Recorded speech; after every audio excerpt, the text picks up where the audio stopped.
वासिफ अली वासिफ शाह कहते हैं, जिसके दिल में रोशनी नहीं वो चिरागों के मेले से क्या हासिल करेगा।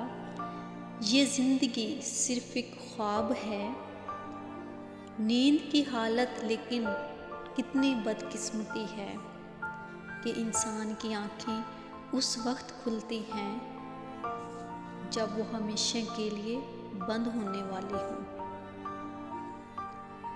हम एक या दूसरी चीज़ बनना चाहते हैं,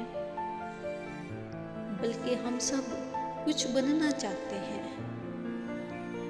और सब कुछ बनने की जुस्तजू में हम सिर्फ बेवकूफ़ ही बन जाते हैं।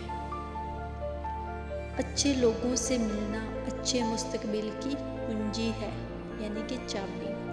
अपने दिल को नफ़रत से साफ़ करो, तुम्हें सुकून मिलेगा।